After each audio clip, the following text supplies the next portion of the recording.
Good afternoon, children. We have seen that the children have observed the difference between the cultivation, right? And then they gathered the information from the Talati office.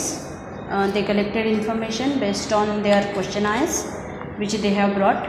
And then after lunch, teacher told them that we will go to the sea coast and ask them how many of you will be seeing the sea for the first time.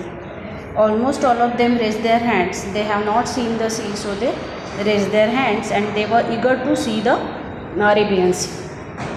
Then Abira says, I am just trying to imagine what a breathtaking view it would be to see the sea. समुंदर को देखना कितना खूबसूरत होगा, है ना? What will it look like? कैसे दिखता होगा? Or will there be just water? या सिर्फ पानी ही पानी है? Teacher said, true Abira, we will visit the beach now. We have already given clear instructions regarding precautions.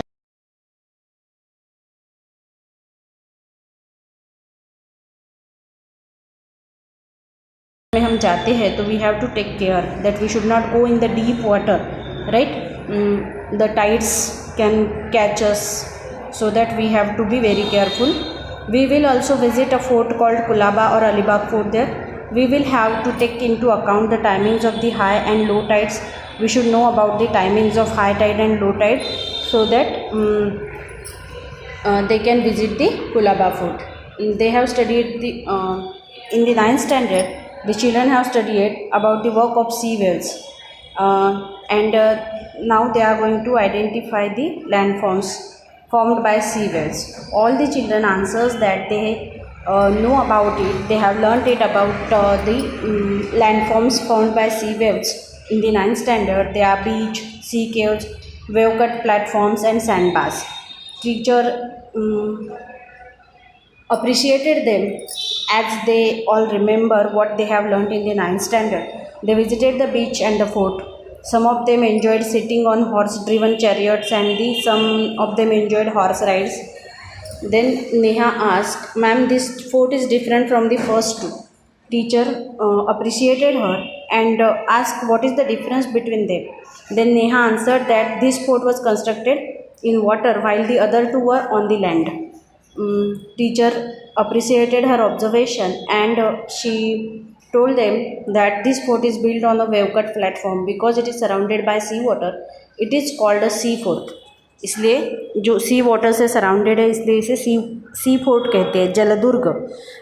These forts were built for the security of the seas. समुंदर की security के लिए forts built किए गए थे as the Britishers.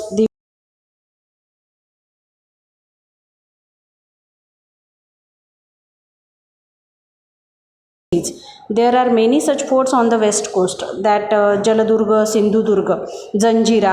Okay, Neha says, yes, I have heard names like Sindhudurga, Zanjira earlier. Teacher give them information that based on the information you have collected, what occupations are followed here? Teacher asked them the question. Madam says, Rahul said that fishing and agriculture, both the occupations are followed there. Teacher appreciated and said that correct. To which category do these occupations belong? These occupations belong from primary occupations, right? There are three types of occupation: primary occupations, secondary occupations and tertiary occupations. So fishing and agriculture belong to the category of primary occupations. Now